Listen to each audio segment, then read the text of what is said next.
आप देख रहे हैं न्यूज़ वन इंडिया का खास शो सरकार। इस हफ्ते हम आपके लिए ले आए हैं उत्तर प्रदेश की 4 खबरें। इन 4 खबरों में से 2 जो खबरें हैं वो सूबे की नौकरशाही से जुड़ी हुई हैं और उसके अलावा बाकी 2 खबरें उत्तर प्रदेश की राजनीति जगत से जुड़ी हुई हैं। तो फिलहाल आइए शुरू करते हैं अपना खास कार्यक्रम सरकार।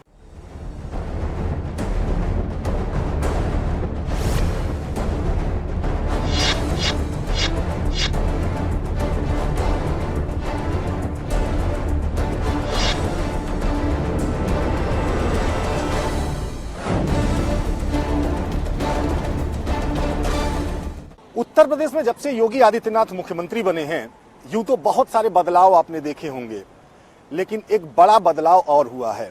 मुझे याद है अभी शायद 1 हफ्ते पहले मुख्यमंत्री जी अपने किसी कार्यक्रम में कह रहे थे कि पहले सूबे में अफसरों को जब सरकार चाहे ताश के पत्तों की तरफ फेंट देती थी, लेकिन अब उनकी सरकार में अफसरों को काम करने का मौका दिया जा रहा है।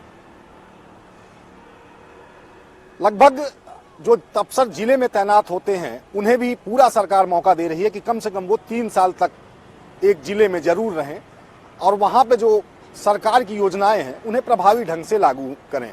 पहले की सरकारों में ऐसा आरोप लगता था कि किसी विधायक ने शिकायत कर दी, किसी सांसद ने शिकायत कर दी, किसी मंत्री ने शिकायत कर दी तो छोटी सी भी शिकायत पे अफसरों को उनकी कुर्सी से हटा दिया जाता था। लेकिन फिलहाल इन सब के बीच आज सुबह एक खबर निकल के आई जिससे यूपी की नौकरशाही में हड़कंप मचा हुआ है। दरअसल मुख्यमंत्री कार्यालय के अफसरों ने जो IGRS प्रणाली है, ऑनलाइन जो शिकायत प्रणाली है जिससे माध्यम से जनता सीधे सीधे सरकार से शिकायत करती है, उसकी एक रिपोर्ट तैयार की है। उस रिपोर्ट में बहुत कुछ चौंकाने वाला मामला निकल के सामने आया है।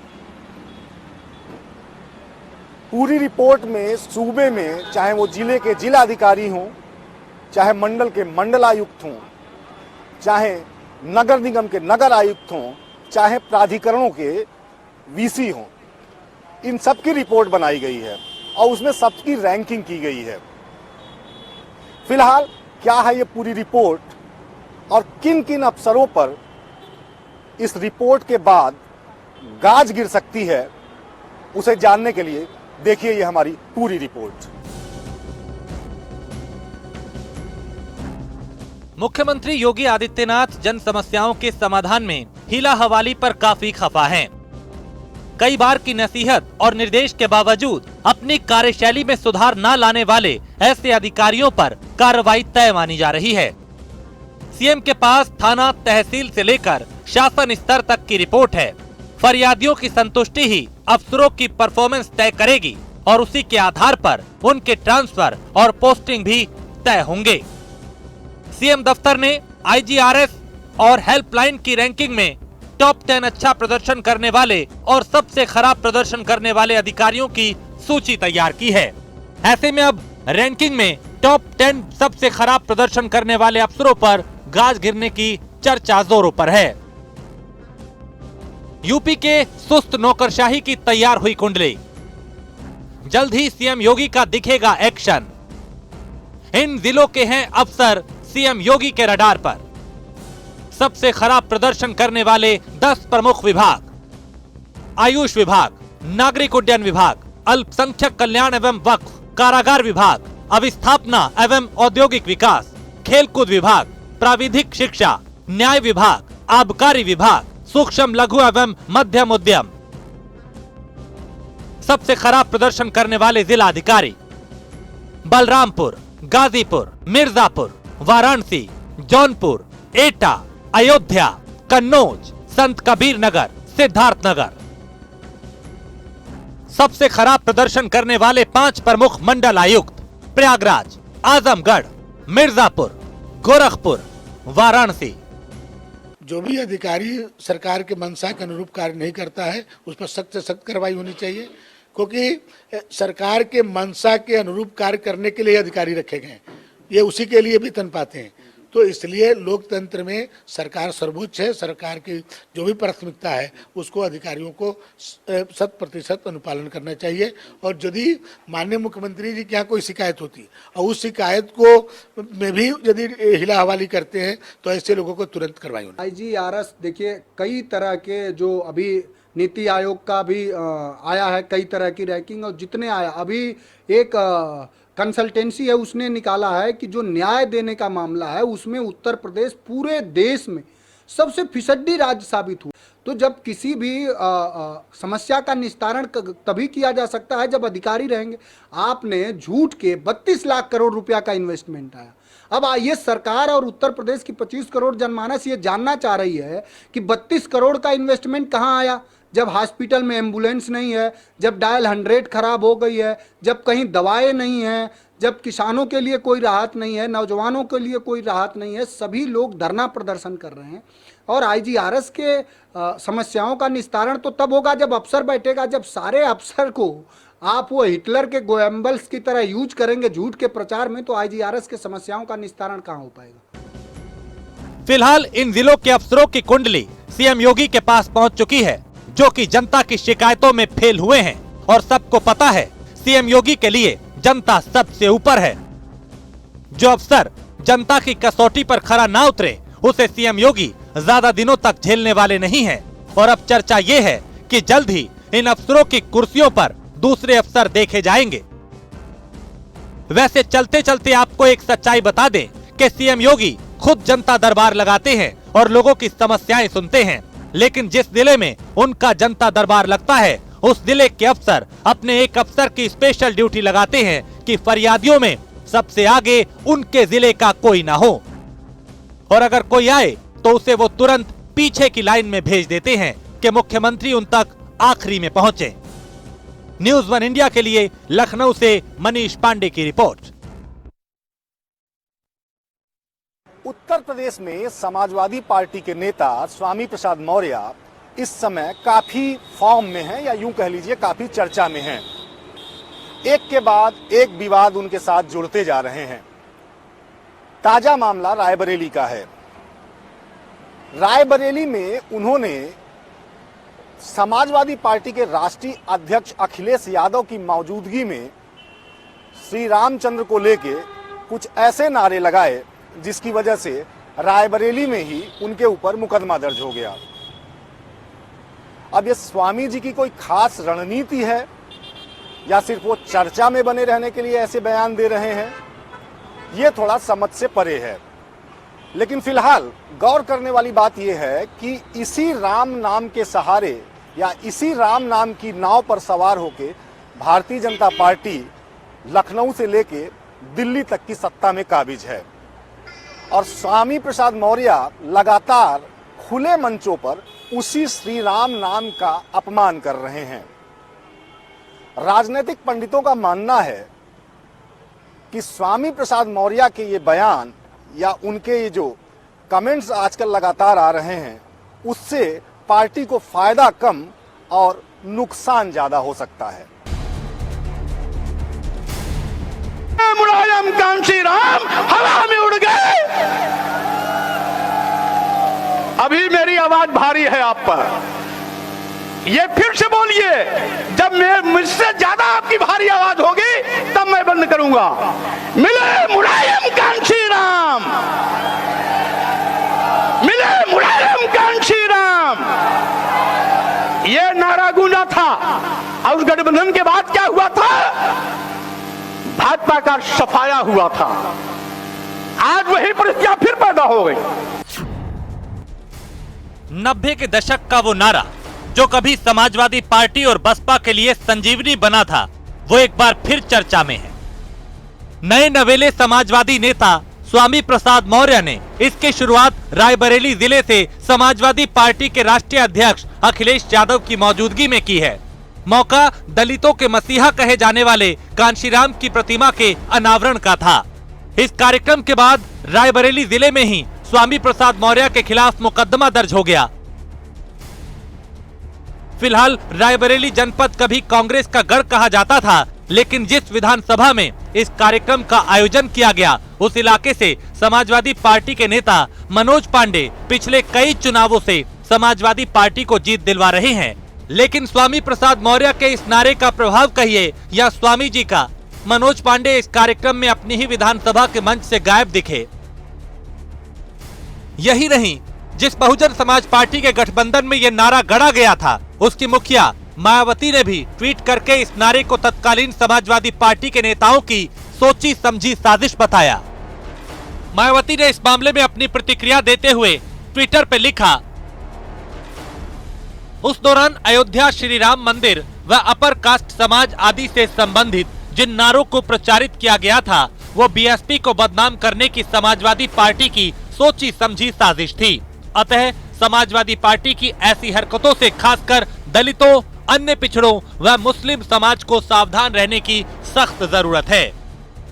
भारतीय जनता पार्टी के लोगों ने क्या ये नारा बुलंद नहीं किया था कि हाथी नहीं गणेश हैं, ब्रह्मा विष्णु महेश हैं। हमारे नारे में तो केवल एक भगवान जी का नाम आ रहा, वो भगवान जी का नाम नहीं है, क्योंकि असली नाम भगवान जी का अगर कोई लेता है तो जय शिया राम लेता है, जय श्री राम नहीं लेता। नाम शिया है, इसलिए बहस में हम नहीं पढ़ना चाहते। सपा बसपा गठबंधन हुआ था, माननीय कांशीराम जी और नेता मुलायम सिंह यादव जी आपस में मिले थे, तो उस समय सपा बसपा के कार्यकर्ताओं ने एक नारा दिया था और उसी नारे को उदाहरण के रूप में, दृष्टांत के रूप में उस दिन प्रस्तुत किया गया था। इसलिए पूर्व में किसी भी पार्टी के द्वारा दिया गया कोई स्लोगन, नारा कि अगर उदाहरण के रूप में पेश किया जाता है तो आपराधिक कृत्य में नहीं आता है। लेकिन फिर भी एफआईआर हुई है, जो मुझे जानकारी मिली, तो उसकी अभी तो जांच प्रक्रिया चलेगी और आवश्यकता होगी तो हम कानूनी प्रक्रिया के तहत उस मामले को देखेंगे। लेकिन हाँ, इतना जरूर है कि जिस पर एफआईआर होनी चाहिए वो खुला घूम रहा है। फिलहाल ये श्री राम विरोधी इस नारे के बहाने सियासत को उस वक्त गरमाने की कोशिश की जा रही है जब अयोध्या में भव्य मंदिर निर्माण जोरों पर है और अयोध्या में मंदिर बनने से पहले ही श्रद्धालुओं के आने में जबरदस्त बढ़ोतरी दर्ज की जा रही है। और इसी राम मंदिर निर्माण को बीजेपी आगामी लोकसभा चुनाव में मुद्दा बना के जनता के बीच में जाने की तैयारी कर रही है। निश्चित रूप से समाजवादी पार्टी के राष्ट्रीय अध्यक्ष श्री अखिलेश यादव ने भगवान श्री राम के प्रति अपमान करने की सुपारी स्वामी प्रसाद मौर्य को दे दी है। तभी जब भी उनको मौका मिलता है तो वो रामायण का अपमान करते हैं और फिर मौका मिलता है तो भगवान श्री राम के बारे में ऐसे शब्दों का प्रयोग करते हैं जिसे सामाजिक रूप से स्वीकृति प्राप्त नहीं है। मुझे लगता है कि इस प्रकार का वक्तव्य देकर स्वामी प्रसाद मौर्य निश्चित रूप से अखिलेश यादव जी के निर्देश पर भारत की सनातन संस्कृति, संस्कार, परंपरा और यहाँ के मूल्यों का अपमान कर रहे हैं और यह अपमान समाजवादी पार्टी को बहुत महंगा पड़ेगा।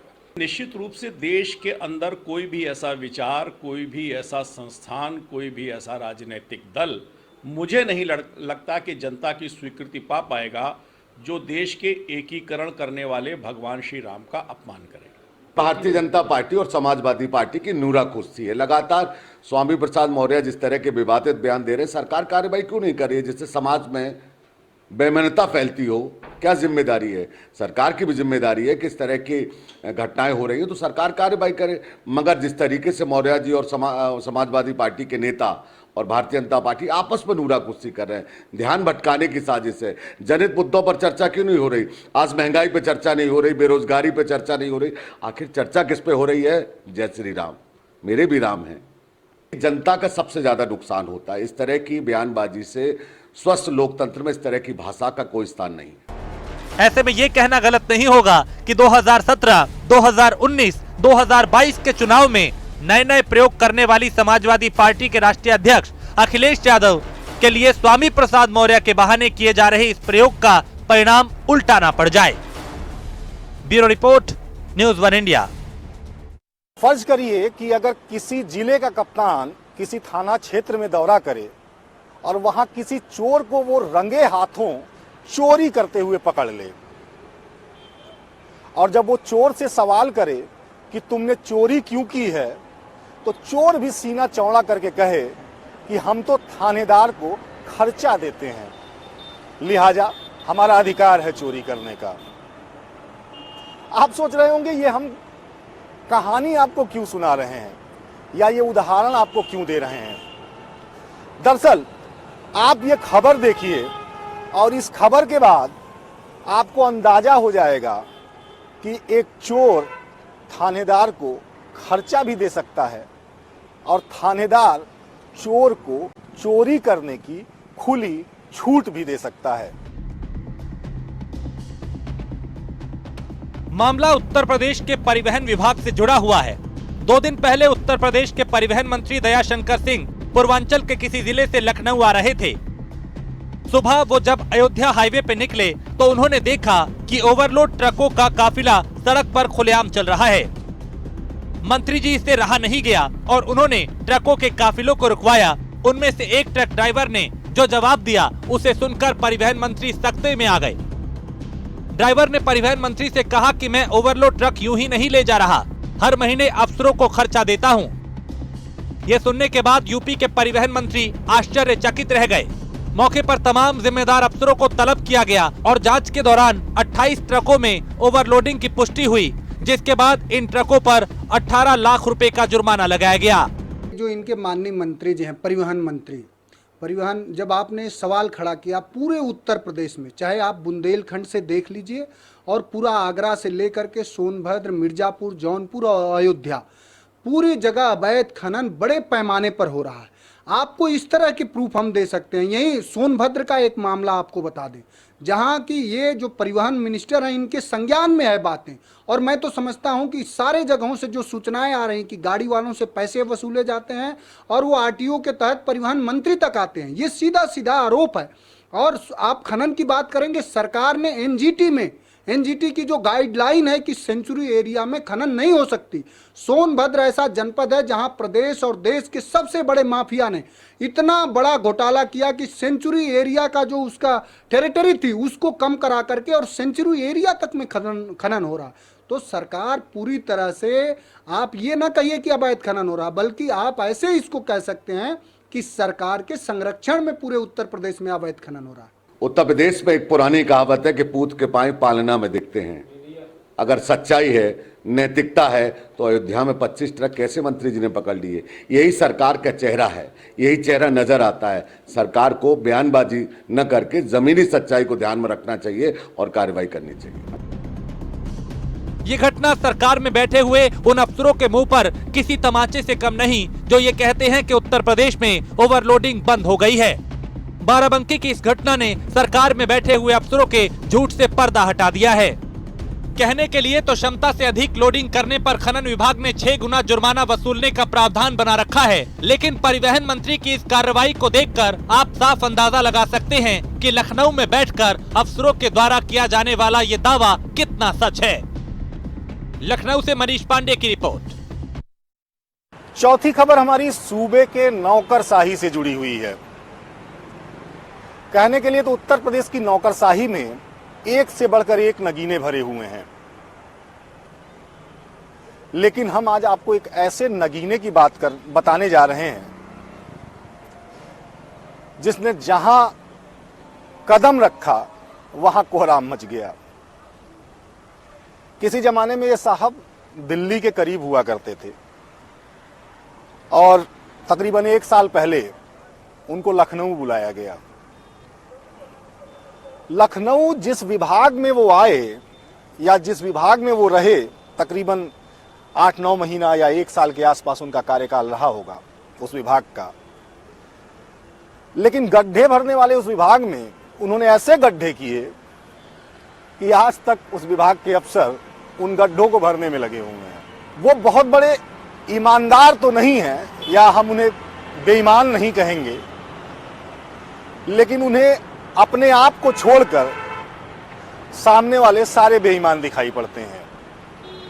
फिलहाल एक लंबा चौड़ा कार्यकाल करके, अपना पूरा करके वो दूसरे विभाग में गए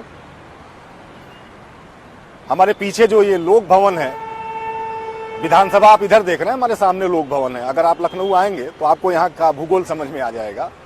तो लोक भवन में बैठे हाकिमों ने उनको इस बार पहले से और बड़ा ओहदा दे दिया। अब वो एक साथ कई कई विभाग चला रहे हैं। हालांकि पहले वो गड्ढे भरने वाले विभाग में थे और खुशकिस्मती कहिए या बदकिस्मती, अब उन्हें एक ऐसे विभाग का और जिम्मा दे दिया गया है जिस विभाग के दम पर उत्तर प्रदेश की सड़कों पर फाइटर प्लेन उतारने का सपना साकार हुआ है। चूंकि तमाम खबरों के संकलन में खबरों को ढूंढते ढूंढते कभी कभार हम विभागों में जाते हैं और ऐसी ही किसी खबर की तलाश में एक दो दिन पहले मैं उस वाले विभाग में भी गया था। वहां के जो पुराने अफसर हैं उनसे मैं मिला और मैंने पूछा कि नए वाले साहब तो बहुत तेज तर्राक हैं, काम तो अच्छा ही चल रहा होगा, लेकिन उस अफसर का जो जवाब था वही अगर आप सुनेंगे तो आप चौंक जाएंगे। उसने साफ तौर से कहा कि साहब जब से आए हैं तब से विभाग के सारे कर्मचारी खून के आंसू रो रहे हैं। हम ये बात आपको इसलिए बता रहे हैं, समझा रहे हैं कि जब से साहब गए हैं, मतलब आप उत्तर प्रदेश के जितने विभाग हैं, वित्तीय वर्ष खत्म हो चुका है, सारे लोगों की जो एक तरह से कह सकते थे कि जो फाइनेंशियल पेंडिंग थी वो सब लगभग सारे विभागों की खत्म हो चुकी है। लेकिन साहब जैसे विभाग में आए तमाम फाइलों पे कुंडली मार के बैठ गए। अब एक छोटा सा उदाहरण देता हूं आपको। उस विभाग के बहुत सारे दफ्तर उत्तर प्रदेश के कई जिलों में हैं, छोटे छोटे दफ्तर हैं, पीआईयू कहे जाते हैं वो। साहब जब विभाग में आए तो सबसे पहले फाइल उनके सामने उन पीआईयू के बिजली के बिल की पहुंची। क्योंकि बड़ा विभाग है, कई सारे कार्यालय हैं, उसके बड़ी मशीनरीज हैं वहां पे, तो बिजली की खपत ज्यादा होती है। तो पूरे प्रदेश के दफ्तरों के लगभग 1 करोड़ के बिल उस फाइल में थे। जब साहब के पास फाइल गई तो साहब ने उस फाइल पे क्वेश्चन मार्क लगाया और नीचे लिखा कि सारे दफ्तरों के पहले लोड चेक कराए जाएं। हमें लगता है कि बिजली का बिल कुछ ज्यादा है या इस बिजली में बिल की चोरी की जा रही है। यह पहला उदाहरण नहीं है।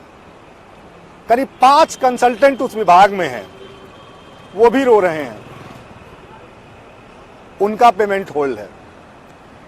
विभाग में बहुत सारी गाड़ियां हैं जो आउटसोर्स पे मंगाई गई हैं, बहुत सारे ड्राइवर हैं जो संविदा पे रखे हैं।